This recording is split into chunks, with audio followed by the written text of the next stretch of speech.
નમસ્કાર વિદ્યાર્થી મિત્રો, આપણે કાલે ધોરણ 10 વિષય ગુજરાતી એનો પાઠ બીજો દેશનો ઘોડો તેનો પાઠ 1 ભણ્યા હતા.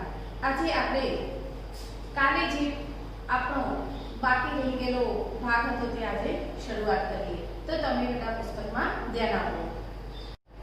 છેલ્લું આપણું વાક્ય હતું કે મંજુ કાકી અંકિતની મમ્મી નીનાબેનને એમ કહે છે કે તમારા મોઢામાં ઘી સાકર. મંજુ કાકી ઉતાવળે ગયા પણ મારા મનમાં પ્રશ્નાર્થ મૂકી ગયા. મંજુ કાકીનું આવું વિચારવું ઠીક હતું? હું તૈયાર થવા લાગી. અમારા ઘરથી થોડે દૂર નાનો બગીચો છે. સંજયને ઓફિસથી આવતા મોડું થવાનું હોય ત્યારે હું અને અંકિત, વાક્ય અધૂરું છે મિત્રો, સાડીની પાટલી હાથમાં જ રહી ગઈ અને નીનાબેન એ પોતાના ભૂતકાળની યાદોમાં સરી જાય છે. કેટલા વખતથી અંકિત તો રમવાના વખતે મારી સાથે બગીચામાં રમવા આવ્યો જ નથી. હિંચકા ખાવા તો એને ખૂબ ગમે. શનિ રવિમાં દરિયાકાંઠે અચૂક જવાનો જ. અમે ત્રણ સાથે મળી રેતીમાં ઘર બનાવીએ, પછી કુલ્ફીની લિજ્જત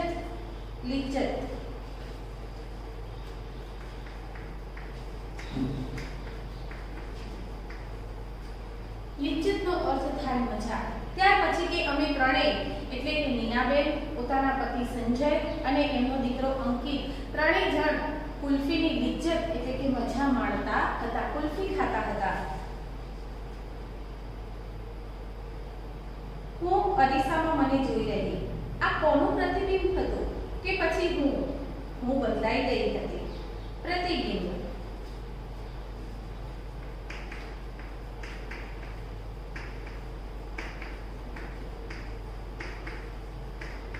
પ્રતિબિંબ એટલે પડછાયો.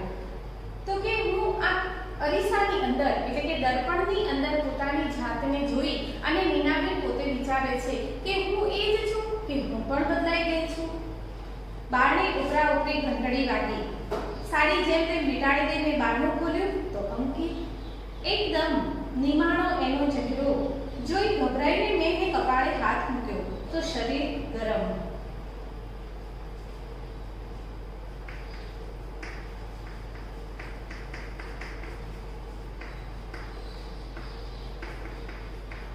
નિમાણો એટલે કે મુરઝાયેલો ચહેરો, પડી ગયેલો ચહેરો, જે ચહેરાની ઉપર કોઈ ઉત્સાહ દેખાતો ન હતો. તેવા ઉત્સાહ સાથે અંકિત ઘરમાં પ્રવેશ કરે છે અને જ્યારે એની મમ્મી એના કપાળ ઉપર હાથ મૂકે છે ત્યારે એનું કપાળ ગરમ હોય છે, એટલે કે અંકિતને તાવ છે. મેં એને તેડી લીધો, જલ્દી કપડાં બદલાવી સુડાવી દીધો, દવા આપી અને માથે હાથ પસવારથી બેસી રહી. અંકિત થોડી વારમાં તો ઘસઘસાટ ઊંઘી ગયો. ફરી ઘંટડી, બારણું ખોલ્યું તો વિનુ કાકા અને સૌરભ સામે ઉભેલા હતા. અંકિત હજી શાળાએથી આવ્યો નથી. કમ્પ્યુટર ક્લાસમાં જવાનું મોડું થાય છે. આજે ક્લાસમાં નહીં આવે, એને તાવ છે વિનુ કાકા. અંકિતની મમ્મી શું કહે છે કે આજે અંકિત ક્લાસમાં નહીં આવે કારણ કે એને તાવ આવ્યો છે. દવા આપીને બસ ત્યારે મોકલો, આપમેળે સારું થઈ જશે. ચાલો હું જ ઉઠાડું. તરત મેં કહ્યું, ના કાકા, ક્લાસ ક્યાં જવાના છે? આજે નહીં તો કાલે, પણ તાવમાં અંકિતને નહીં મોકલો. કાલે શાળાએ પણ નહીં. નવાઈ પામી એ મને જોઈ રહ્યા. નીનાબેન, તમે તો અંકિતને માયકામલો કરી મૂકશો.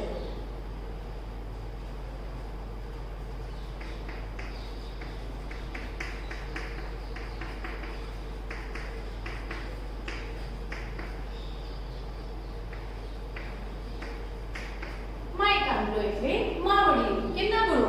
તો એમ કે છે કે તમે તો અંકિતને માવડિયો કરી મૂકશો, નબળો બનાવી દેશો એને. ચાલો ઉઠાડો. જો અત્યારથી પંપાડશો તો ભવિષ્યમાં કરશે શું? વિનુ કાકા એમ કે છે કે તમે ભવિષ્યમાં કરશે શું? જો તમે આવી રીતે અત્યારથી એને પંપાડશો, એને નબળો બનાવી દેશો તો એ આગળ ચાલીને શું કરશે? એને મોટો થઈને ભવિષ્યમાં જે કરવું હોય તે ત્યારે એ નક્કી કરશે, પણ તાવમાં તો હું એને નહીં જ મોકલું. વિનુ કાકા કદાચ અંદર આવી જાય એ ડરથી બારણામાં જ ઊભા રહી. મેં મક્કમતાથી, દ્રઢતાથી કહ્યું, એ નારાજ થયેલા લાગ્યા, પણ હું તો કશું બોલી નહીં. એ ચાલી ગયા. હું સાંજની રસોઈમાં પરોવાઈ. ત્યાં મેં ટીવીનો અવાજ સાંભળ્યો. નવાઈ પામી. હું બહાર આવી. જોયું તો અંકિત ટીવી પરના કોઈ ગીતને રસપૂર્વક જોઈ રહ્યો હતો. અરે અંકિત બેટા, તારી તબિયત સારી નથી, તું આરામ કરજો. એણે હસીને કહ્યું, હવે મને સારું છે મમ્મી. મેં કપાળે હાથ મૂક્યો તો તાવ ગાયબ. ગાયબ એટલે જતો રહ્યો. એણે મારો હાથ પકડ્યો, લાડથી કહ્યું, ચાલ ને મમ્મી, ઘણા વખતથી આપણે બગીચામાં ગયા નથી. પણ પછી તને તાવ અને તારું હોમવર્ક એટલે ગૃહ કાર્ય. તો કે તને તાવ આવ્યો છે અને પછી તારું હોમવર્ક પણ બાકી રહી જશે. હવે તાવ ઉતરી ગયો છે.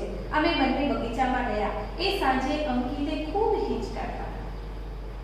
જુઓ વિદ્યાર્થી મિત્રો, આ વસ્તુ શું બતાવે છે કે જ્યારે માતા પિતા એ પોતાના જીવનની અંદર જે વસ્તુને પ્રાપ્ત નથી કરી શક્યા, એ લોકો ભણી ગણીને એમને જે થવું હતું તે નથી થઈ શક્યા, એ પોતાનું સ્વપ્ન એ પોતાના બાળક ઉપર લગાડે છે. પોતાનું બાળક ભણી ગણીને હોશિયાર થાય, એ મોટો ડોક્ટર થાય, એ મોટો એન્જિનિયર થાય, એવું દરેક મા બાપને એ સ્વપ્ન હોય છે કે અમે જે નથી કર્યું, અમે જે નથી કરી શક્યા એ અમારું બાળક કરે. પણ દરેક મા બાપ અત્યારે આ હોડની અંદર, આ હરીફાઈની અંદર એ પોતે એ વિવેક ભૂલી જાય છે કે આપણે બાળકને કેટલો બધો બોજ આપીએ છીએ, કેટલો બધો ભાર આપીએ છીએ. અને એની શક્તિ ઉપરાંત જ્યારે એને ભાર આપવામાં આવે છે ત્યારે એ ભારના નીચે એ બાળક દબાઈ જાય છે, એનું બાળપણ છીનવાઈ જાય છે, એ બાળક તાણમાં આવી જાય છે. અને ઘણી વખત આવા તાણને કારણે, આવા સ્ટ્રેસને કારણે બાળકો ઘણા જે આપણે વિચારી પણ નથી શકતા એવા પગલાં ભરી લે છે. એટલે બાળક પોતાના જીવનની અંદર ભણે ગણે, હોશિયાર થાય, સારો માણસ બને, એ પોતે સમાજની અંદર પોતાના જીવનની અંદર આગળ વધે, એ દરેક મા બાપનું સ્વપ્ન હોવું જોઈએ. એમાં કોઈ ખોટી વસ્તુ નથી, પરંતુ એ સ્વપ્ન એટલું બધું ન હોવું જોઈએ, આપણી અપેક્ષાઓ, આપણી આશાઓ એટલી બધી ન હોવી જોઈએ કે એ આશાઓ નીચે આપણું બાળક ખોવાઈ જાય, એનું બાળપણ છીનવાઈ જાય, એ આપણું બાળક આપણાથી દૂર થઈ જાય. એટલું બધી આપણા સ્વપ્નાઓને, આપણી ઈચ્છાઓને આપણે આપણા બાળક ઉપર દબાવવી જોઈએ નહીં, એને એટલું બધું પ્રેશર આપવું જોઈએ નહીં. એ વસ્તુ પણ અહીંયા સમજવા માટે લેખિકાએ સુંદર મજાની વાત કરી છે.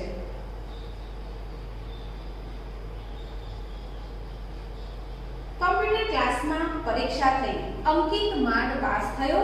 સૌરભને સર્ટિફિકેટ ઓફ મેરિટ મળ્યું.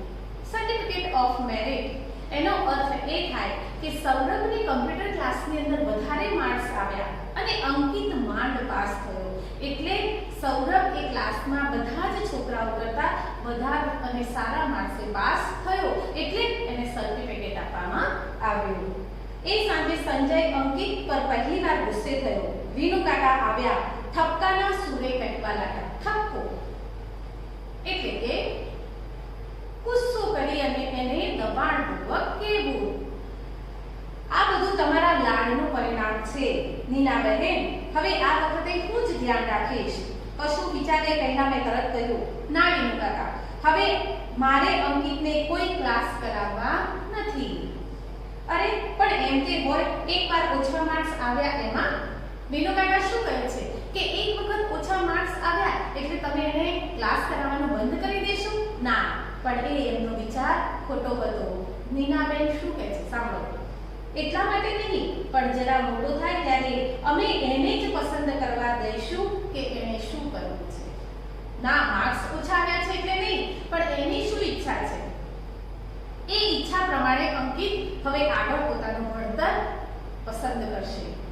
માણસ પોતાની ઈચ્છાથી મિત્રો જે કરે છે ને એમાં ગમે તેટલી મહેનત કરવી પડે, ગમે તેટલો પરિશ્રમ કરવો પડે, તો એને એનો થાક નથી લાગતો, એને તણાવ નથી લાગતો, કારણ કે એને એ વસ્તુ ગમે છે.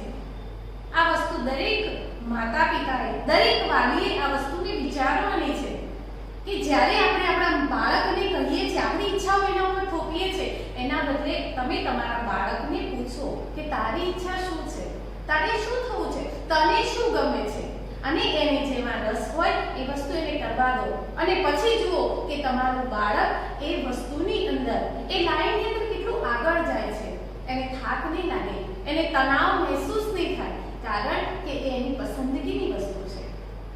દરેક વ્યક્તિને જ્યારે પોતાની ચોઈસની વસ્તુ, પોતાની પસંદગીની વસ્તુ મળે છે તો એ ખુશ થઈને એ કામ કરે છે. પરંતુ જે વસ્તુ તમને નથી ગમતી અને છતાંય પરાણે તમારી પાસે વસ્તુ કરાવવામાં આવે તો તમે કરો તો છો જ. કામ તો માણસ કરે જ છે, પણ એની અંદર એને રસ નથી હોતો, એની અંદર એને કોઈ પણ જાતનો મોહ નથી હોતો અને એટલા જ માટે રસ વગરનું કામ કોઈ દિવસ સફળ થતું નથી. એટલા માટે નીનાબેન એમ કહે છે કે હવે એ એના જીવનની અંદર એને શું કરવું છે એ પોતે જાતે નક્કી જ કરશે.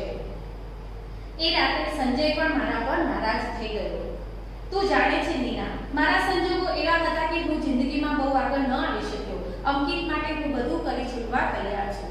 દરેક માતા પિતા પોતાના બાળક માટે બધું જ કરી છૂટવા તૈયાર હોય છે, પરંતુ આપણે કરીએ તો બધું જ છીએ, પણ એની પસંદગી પ્રમાણે એને કરવા દઈએ તો વધારે મજા આવે અને જલ્દીથી આગળ આવશે.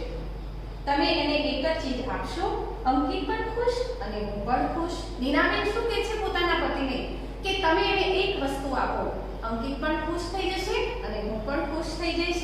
ત્યારે એના પતિ કહે છે જરૂર, પણ મોંઘી તો નથી ને, ખૂબ કિંમતી છે, પણ તમારે એના રોકડા નહીં ચૂકવવા પડે. હા, વસ્તુ તો હું તમારી પાસે જે માંગુ છું એ બહુ કિંમતી છે, પણ તમારે એના રોકડા પૈસા ચૂકવવા પડશે નહીં. એટલે તમે ડરશો નહીં, પૈસાની અહીંયા વાત કોઈ છે નહીં.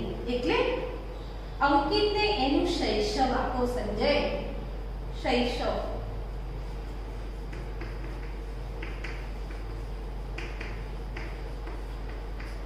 શૈશવનો અર્થ થાય બાળપણ. નીનાબેન શું કહે છે પોતાના પતિ સંજયને કે તમે અંકિતને એનું બાળપણ આપો, બસ, વધારે કશું મારે જોઈતું નથી. સાંજે ઘણીવાર હું અને અંકિત બગીચામાં જતા, ત્યાં એને હિંચકા ખાતો બગીચામાં બાળકો સાથે રમતો જોતા મને થતું ના, મારો નિર્ણય સાચો છે. અને જ્યારે પોતાની માતા પોતાના બાળકને લઈ, અંકિતને લઈ અને નીનાબેન બગીચામાં જાય છે અને અંકિતને ખુશ જોવે છે, બીજા બાળકો સાથે હળતો ભળતો રમતો જોવે છે, ત્યારે એમને એમ થાય છે કે મેં જે પણ નિર્ણય લીધો છે એ નિર્ણય મારો સાચો છે. પણ એમ કઈ વિનુ કાકા અંકિતને છોડે એમ નહોતા. વિનુ કાકા સૌરભને ભણાવે ત્યારે અંકિતને લઈ જતા, પણ મને સ્પષ્ટ દેખાતું કે નારાજ થઈ જતો. સંજયના ધ્યાનમાં પણ આ વાત આવી. એક રવિવારની સાંજે અમે દરિયા કિનારે અંકિત સાથે ખૂબ રમ્યા, પાણીમાં ભીંજાયા. પછી આઈસ્ક્રીમ ખાતા ખાતા એને પૂછ્યું, બેટા અંકિત, તારે વિનુ કાકા પાસે કેમ નથી ભણવું? એ કહેતા હતા કે તું ભણવામાં ધ્યાન નથી આપતો. સૂર્યાસ્ત થઈ ગયો હતો. સૂર્યાસ્ત થવો એટલે કે સાંજ પડવી, સૂર્યનું અસ્ત થવું, સૂર્યનું ડૂબી જવું. હળવે અંધકાર ઉતરી રહ્યો હતો. હાથમાંનો ફુગ્ગો એણે છોડી દીધો અને એને દૂર સુધી હવામાં ઉડતો જોઈ રહ્યો. પછી અચાનક એ જોરથી બોલ્યો, મને વિનુ કાકા જરાય નથી ગમતા. બહુ સરસ મજાનું વાક્ય મૂક્યું છે, જોરથી બોલ્યો. જો વિશેષણ વાક્ય છે અહીંયા સરસ મજાનું, કે જોરથી બોલે. બોલે તો બધા જ છે, પણ જ્યારે વ્યક્તિ જોરથી બોલે છે ત્યારે એ પોતાના મનની અંદર જે દબાયેલી વાત છે, એના મનની અંદર એના દબાયેલા વિચારો છે એને એ બહાર કાઢે છે. અને એ જ વસ્તુ અંકિત કરે છે. જ્યારે પણ બાળકના મનની વાત તમારે જાણવી હોય ત્યારે એને એની મનગમતી જગ્યાએ લઈ જાઓ, એને જે ગમતું હોય એ કરો અને પછી પ્રેમથી બાળકને પૂછો કે તને શું તકલીફ છે? એકલા પૈસા, સારા કપડાં, મોંઘી વસ્તુઓ આપી દેવાથી બાળક ખુશ નથી થઈ જતું. બાળકને તમારા હૃદયની નજીક રાખો, તમારા મનની નજીક રાખો અને એને પૂછો કે બેટા તને શું તકલીફ છે? તું કેમ તણાવમાં છે? અને એ જ વસ્તુ નીનાબહેન અને સંજયે કરી. અને અંકિતને જ્યારે પૂછવામાં આવ્યું કે તું કેમ વિનુ કાકા સાથે ભણવા જવા નથી માંગતો, ત્યારે એના હાથમાં રહેલો ફુગ્ગો એને છોડી દીધો. એ વસ્તુ બતાવે છે આઝાદી. અને જોરથી બોલી ઉઠ્યો કે મને વિનુ કાકા જરાય નથી ગમતા. કેમ? કારણ કે એ વ્યક્તિથી, એમના કહેવાથી એ બાળક કેટલું મૂંઝાતું હશે, એની ઉપર કેટલો બધો ભાર હશે કે જ્યારે એ વસ્તુ એ બધાડીને કહે છે, ગુસ્સાથી કહે છે, જોરથી કહે છે. અને એક વસ્તુ બતાવે છે અહીંયા સરસ મજાનું લેખિકા કે જેમ એ એના હાથમાં રહેલા ફુગ્ગાને છોડી એને આઝાદ કરી દે છે, એમ એને પણ આઝાદી જોઈએ છે. અમે બંને આઘાતથી એને જોઈ રહ્યા. આવો ધિક્કાર?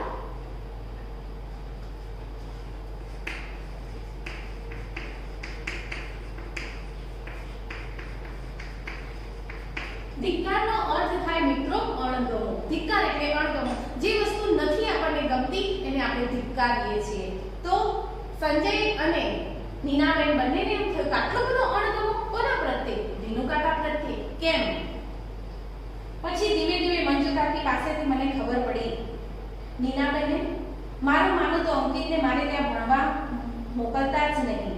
મારા વરને અક્કલ નથી. અક્કલ એટલે બુદ્ધિ, સમજણ. મંજુકાકી શું કહે છે નીનાબેનને કે મારા વરની અંદર તો અક્કલ જ નથી, બુદ્ધિ નથી, તમે તમારા બાળકને એમની પાસે ભણવા મોકલશો નહીં. વારે વારે અંકિતને ઉતારી પાડે છે. ઉતારી પાડવું એનો અર્થ થાય અપમાનિત કરવું.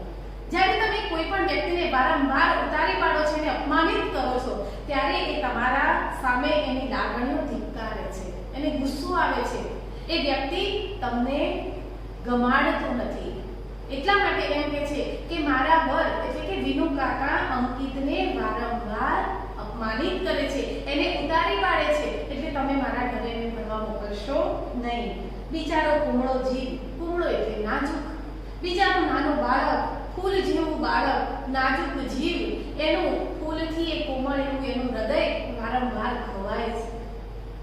એમ તો મારા સૌરભને ન છોડે, પણ તમે માનશો અમે ત્રણેય જણાએ ભેગા બેસીને નિરાતે ખાતું નથી, શાંતિથી ખાતું નથી. આ વસ્તુ શું સૂચવે છે કે ઘણી વખતે માતા પિતાને પોતાના બાળક પાસેથી એટલી બધી અપેક્ષાઓ વધી જાય છે કે એ લોકો સાથે બેસી નિરાતે શાંતિથી જમવાનું પણ ભૂલી ગયા છે. એ લોકો ભૂલી ગયા છે કે અમે એક પરિવારના સભ્ય છીએ, અમારું ઘર છે, બાળકો છે, અમે એક ફેમિલી છીએ. એ વસ્તુ ભૂલી જાય છે અને માત્ર ને માત્ર જાણે એક રોબોટની જેમ પોતે દરેક વ્યક્તિ પોતાના ઘરની અંદર વર્તવા લાગે છે. જીવન કેવું થઈ જાય છે તો રસહીન બની જાય છે. મંજુકાકીનું જીવન પણ આવું જ કંઈક બની ગયું છે, રસ વગરનું જીવન એમનું બની ગયું છે. એટલા માટે કહે છે કે અમે ત્રણેય જણે નિરાતે શાંતિથી બેસી અને જમે પણ ઘણો બધો સમય થઈ ગયો છે. અને અમે અંકિતને વિનુ કાકાને ત્યાં ભણવા મોકલવાનું બંધ કર્યું. વિનુ કાકા ધુઆપુઆ થયા. ધુઆપુઆ થવું, ખૂબ ગુસ્સે થવું. જ્યારે અંકિતને ભણવા જવાની ના પાડવામાં આવે છે ત્યારે વિનુ કાકા ખૂબ ગુસ્સે થઈ જાય છે. પણ અમે મક્કમ રહ્યા. અંકિત પહેલેથી જ નબળા બાંધાનો છે. આ 1 વર્ષ જવા દો, આવતા વર્ષની વાત. હજી તો 5મું ધોરણ છે. અંકિત કયા ધોરણમાં ભણે છે તો કે 5મા ધોરણમાં ભણે છે. હજુ તો બહુ નાનો છે બાળક, એને અત્યારથી આટલો બધો બોજ આપવાની જરૂર નથી. એવી શી ચિંતા છે? એ વર્ષે સૌરભને શાળાના શ્રેષ્ઠ વિદ્યાર્થીનું શિલ્ડ મળે છે. અંકિત 7મે નંબરે પાસ થયો. પરિણામ તો અમે પહેલેથી જ જાણતા હતા, એટલે અમે પહેલેથી થોડા દિવસ બહારગામ જવાનો કાર્યક્રમ ગોઠવી રાખેલો. એક નાના હિલ સ્ટેશન પર સંજયે સેનેટોરિયમમાં બુકિંગ કરાવ્યું હતું. નીનાબેન કહે છે કે પરિણામની અમને ખબર હતી, કારણ કે પોતાનું બાળકની શક્તિ કેટલી છે દરેક મા-બાપને ખબર જ હોય છે. મા-બાપ પોતાના બાળકથી કોઈ દિવસ અલગ નથી હોતા. જન્મ આપ્યો છે, ઉછેરીને મોટું કર્યું છે, તો પોતાની બાળકની અંદર કેટલી શક્તિઓ છે મા-બાપને ખબર છે. એટલે કે અમને તો ખબર જ હતો કે અમારો અંકિત સામાન્ય રીતે પાસ થવાનો છે અને અમે એનો કાર્યક્રમ પણ ગોઠવી દીધો હતો. થોડા સમય માટે જ્યારે એનું પરિણામ આવ્યું એટલે વેકેશનમાં એક હિલ સ્ટેશન ઉપર, હિલ સ્ટેશન એટલે મિત્રો ફરવા માટેનું સ્થળ, હિલ એટલે ટેકરી અને સ્ટેશન એટલે સ્થાન, જ્યાં આગળ સરસ મજાનું પર્વતો હોય, કુદરતી નેચરલી વાતાવરણ હોય, એવી જગ્યા ઉપર એ લોકો સરસ મજાનો એક હોટલની અંદર એક રૂમની બુકિંગ કરાવે છે અને પોતાના બાળકને લઈ અને ત્યાં આગળ ફરવા જવા માટેનો કાર્યક્રમ ગોઠવે છે. આ મા-બાપની સમજ છે. વહેલા એ લોકો જાગૃત બની ગયા છે. બુકિંગ કરાવ્યું હતું. અમે ત્રણેય જણા ખૂબ ફર્યા, ટ્રેકિંગ કર્યું. ટ્રેકિંગ નો અર્થ થાય પર્વતારોહણ. પર્વત ઉપર ચડવું એને ટ્રેકિંગ કર્યું એવું કહેવામાં આવે છે. તો કે અમે ટ્રેકિંગ કર્યું. એના ઉત્તીર્ણ થવાની ખુશાલીમાં મેં એને રામાયણ અને મહાભારતની બાળ કથાઓના પુસ્તકો ભેટ આપેલા. આવો પ્રશ્ન વિદ્યાર્થી મિત્રો પૂછાઈ શકે કે અંકિતને પોતાની માતાએ કયા પુસ્તકો ભેટ આપ્યા હતા? તો રામાયણ અને મહાભારતના પુસ્તકો ભેટ આપ્યા હતા. વાંચવાનો એવો નાદ લાગ્યો. નાદ એટલે શોખ, રસ. પછી તો અંકિતને આ પુસ્તકો વાંચવાનો એટલો બધો શોખ લાગ્યો, એટલી બધી લગની લાગી કે એણે બધા પુસ્તકો બે વાર વાંચી નાખ્યા. દેખો અહીંયા બતાવે છે કે તમે બાળકનું મનગમતું કરો તો એ ચોક્કસ એની અંદર મહેનત કરશે, પરિશ્રમ કરશે અને એ એવું કહેશે પણ નહીં કે મને થાક લાગ્યો, કારણ કે એની મનગમતી વસ્તુ છે. બાળકને ઓળખતા શીખો, એને જાણતા શીખો. અમે ચિંતામાં હતા કે અંકિત અને સૌરભને જુદા પાડવા શાળા બદલીએ તો સારું. ત્યાં તો બંનેના વર્ગ જુદા થવાથી અમને મોટી હાશ થઈ. પછી તો માતા પિતા એવું વિચાર્યું કે સૌરભ અને અંકિત બંનેને અલગ પાડી દઈએ એક ક્લાસમાંથી, એટલે બંને વચ્ચેની હરીફાઈ ન થાય, અંકિત મૂર્છાય નહીં. અને એના બદલે અમારે કશું જ ન કરવું પડ્યું અને બંનેના ક્લાસ જુદા થઈ ગયા. એ જાણી અને નીનાબેનને ખૂબ જ આનંદ થયો. અંકિત પણ આનંદમાં રહેવા લાગ્યો, જાણે મુઠ્ઠીઓ વાળી સતત દોડવામાંથી એનો છુટકારો થઈ ગયો. સતત મુઠ્ઠીઓ વાળી દોડવાથી એટલે કે એ એના કામમાં એ જે મૂર્છાયેલો રહેતો હતો એમાંથી એને જાણે છુટકારો